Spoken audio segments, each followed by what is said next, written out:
What's up, everyone? Welcome to another episode of the This Is Fresh podcast. I'm super excited. I have my guest, Miss Mirvia Soul Eckert, in the building today virtually. So I'm super excited. I can't wait to hear you all to hear her story. Good afternoon. Nice to have you with us. Oh, it's nice to be here. And, I always say to people that the English version of my name is Mirvia Sol, but the Spanish version of my name is Mirvia Sol. So however anyone feels comfortable, I tell them to even call me Merv if they want to, I don't want to Okay. intimidate anybody. And my first question for you is, how would you describe yourself as an artist? Oh, gosh, yeah. Well, I'm an acrylic painter. I do things that are more stylized. They're representational. You can see what the images are, but I like to kind of do like kind of an abstract background. I like forever that to be like the narrative of the main subject, if that makes any sense. Like for instance, I do a lot of women, and I love to empower women, and I like to do different cultures. So a lot of times I put them with their eyes closed because they're kind of like looking within, getting Mm. their inner strength and power. And in the background, there's a lot of movement and images in the back that pertains to the actual subject. So I do like to put them kind of in movement and harmony and all that stuff. So yeah, I would say that I'm a stylized representational artist, Mm. maybe with a little surrealism here and there. Okay, awesome. So you stated, I think when I was listening to your interview, you stated that your Puerto Rican roots play a significant role in your art, like your bold color choice. What are some other ways that your heritage informs your work? Oh my goodness. Just the culture, the dancing, the music, that I bring that all to my paintings as well. Um, it, Dance is such an integral part of the Puerto Rican culture. Mm. So that in itself, that's why I think I do. No, I don't think I know that I put a lot of movement in my paintings, Mhm. using lines and shapes. So yeah, that just everything. The heart of Puerto Rico, the bright colors, the foods, the family, the dancing. So I have another question. How long have you lived in Indianapolis, and how were you received as an artist when you first started showcasing your work in the city? Yeah, that's a really good question. I've lived in Indianapolis for a lot of years, a lot of years, over 35 years. I've been Mm. here for a really long time. I From Puerto Rico, we came to New York, and that's a typical thing. Right, And absolutely. yeah, of course. And then from New York City, we went to New Jersey, South Mm. Jersey. Mm-hmm. And then anyway, so I met my husband at Pittsburgh art school, and we came here. My husband is like, Mirvia, you always, wanted to do art. Why don't you just do it full time? And I'm like, okay. Mm-hmm. So I'm like, yay, you gonna pay the bills? And he's like, absolutely. So, it was a struggle. So I started, kind of developing a style. It took me about a couple years or so before I really kind of went out and just said, you know what, I'm gonna do it. I'm going to just start applying, submitting. Anyway, so I Mm-hmm. met this woman who also was an artist. Her name is Rosa Maria. She's from Mexico, an older woman, and we just kind of hit it off. She found out I was an artist, et cetera, et cetera. And she really mentored me. So from those 2 years that I was kind of struggling, whatever, no. And to answer your question, I didn't see, there wasn't a lot going on. And this was like a few years ago. This was like 2008, 2008, 2009, 2010, because I got my first solo show in 2010. And that was awesome. But because Rosa Maria really mentored me, which that's why, again, and I know I may be jumping the gun, Just a but that's tad, but you can go there. You can go there. okay, because that's one of the reasons too. Mary, my artist friend Mary Mendiola, also I started this because we knew that there was a lot of Latinas who we like, they don't know what's going on, so we also offer that mentorship. Okay, So what was the reception like for your first solo show? okay, well, it was really good. It was really a nice turnout. I had it in Fountain Square here in Indy. I don't know if you've been to Fountain Square in Indiana. Okay, yeah, it's a really kind of artsy town. It's really nice. And so yeah, it was very well received. Yeah. So you kind of did get into my next question, which is going to ask you about why you co-founded ILA. But my follow-up to that is, what are some of your personal goals for this collective? Well, right now, because gosh, Mary and I definitely have been thinking about this because right now we're just, as we're both artists, we're still hustling. It's not like we're like, oh, we're there already, we're good. We're still hustling. And so we're also, full-time artists, and we're trying to get ourselves out there as well as trying to get this group out there as well.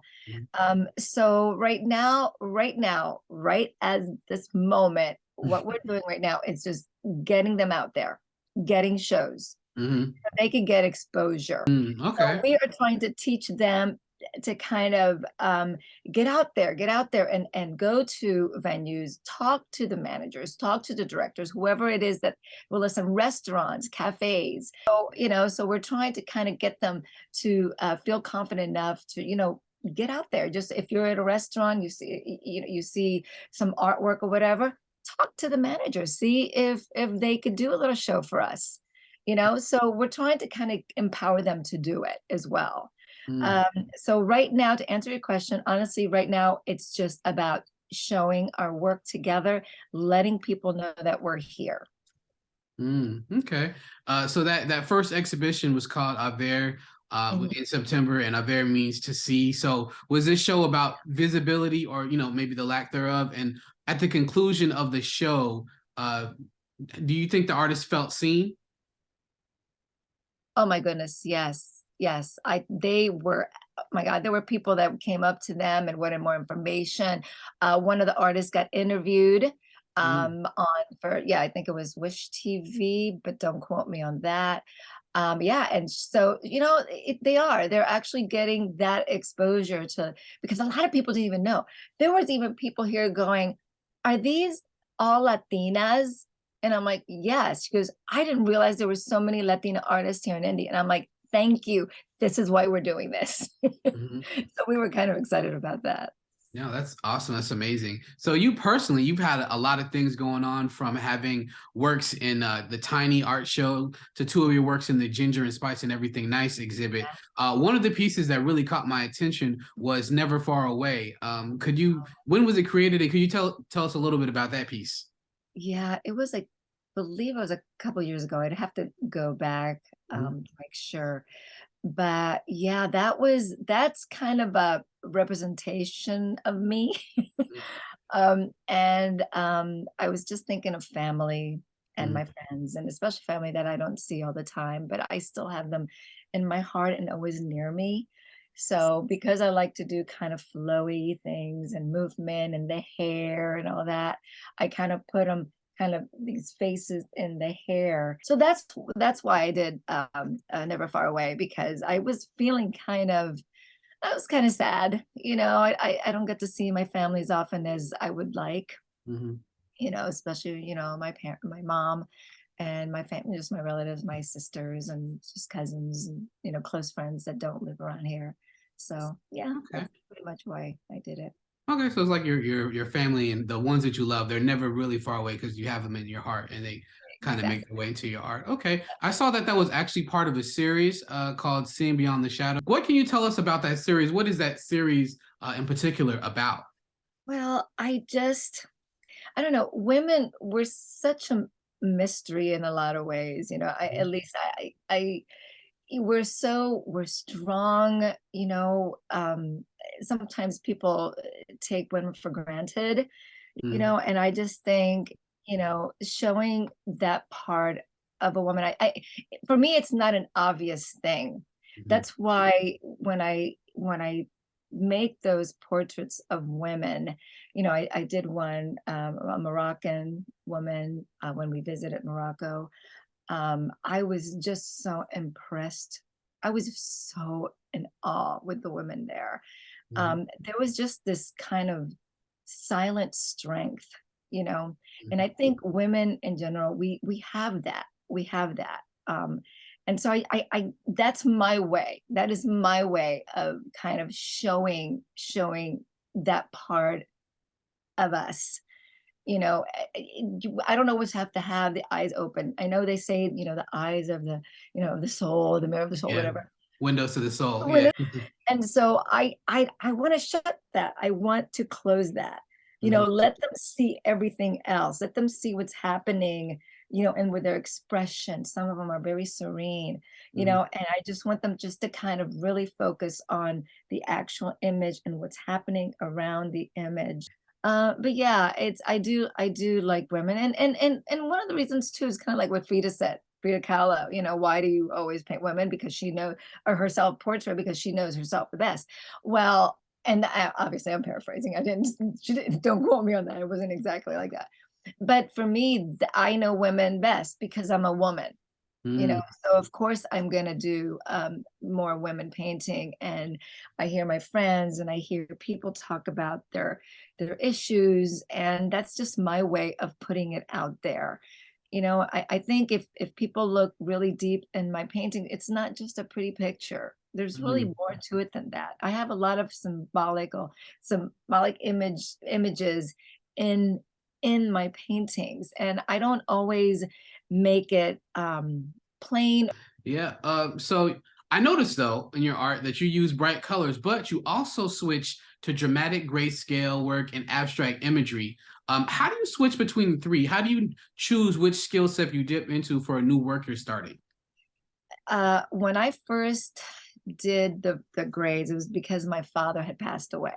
My father passed away, and I could not, I don't know how about any other artist, I cannot paint and can't do anything when I'm really, really sad. It took me a while. And then when I finally could paint, oh my gosh, the bright colors, it just didn't speak to me. I just couldn't do it. I was so freaking sad. I just couldn't do it. So I'm like, but I still wanted to like get something out there. So I started painting in grays and like warm grays, uh, cool grays and blacks and whites, and that spoke to me. And I'm like, oh my goodness, I love this. This is what I want to keep doing. So I did that for a while until then I started doing that. I came back to the color after I felt better. Yeah, I guess when I say your place, so do you see yourself as more of like a leader because you're stepping into a mentorship role with ILA? So I was just wondering if you see yourself doing more of that kind of thing, or do you see yourself maybe opening your own gallery? Like I was just wondering where you see yourself in your career within the Indianapolis scene. Well, I have my home studio, and I do pay for a speakeasy here. So that way when there's clients, whatever, instead of traipsing in my home, I could meet them there. I would love to have, that would be great to have my own gallery, but money right now is not there. So as far as Ela and all that, yeah, I mean, I am always, and the ladies know this, I'm very open with, giving them information.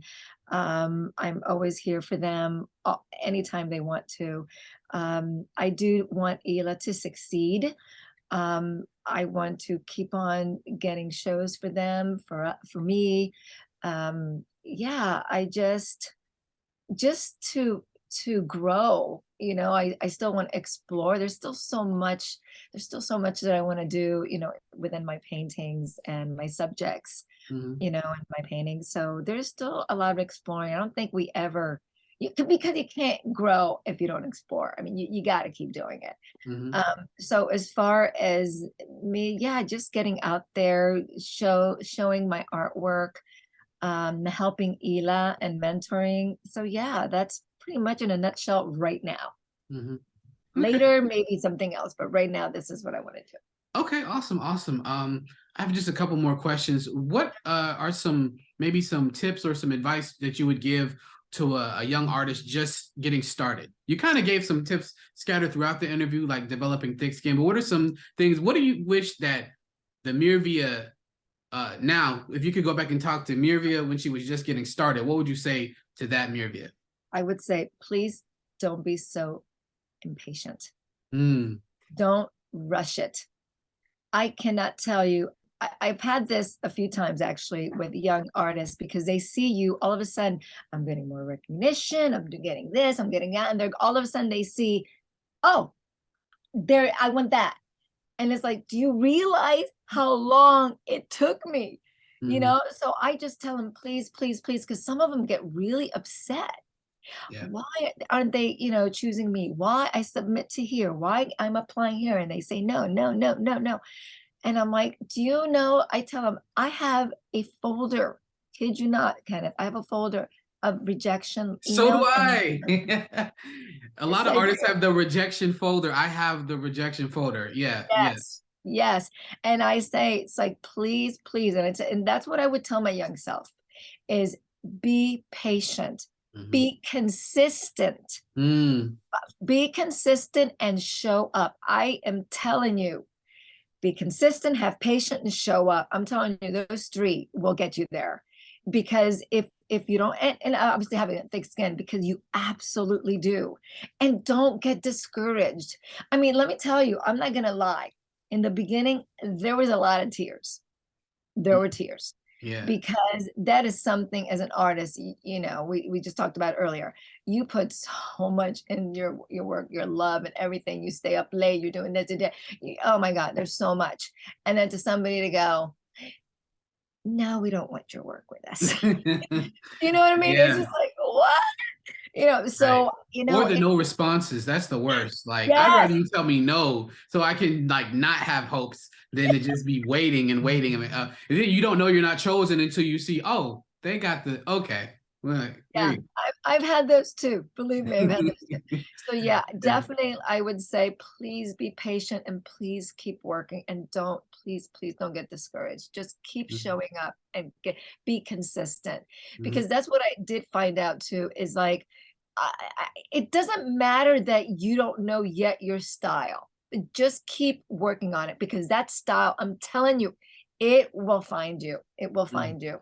Mhm. I really, really believe that it will find you. Man, that's So awesome. Thank you. Thank you so much for spending time with the listeners. This is amazing. I hope somebody learned something from this. This is a really really good interview. I just want to thank you for your time. thank you so much. I hope that I got my point across at least. Yeah, I think you did better than you thought.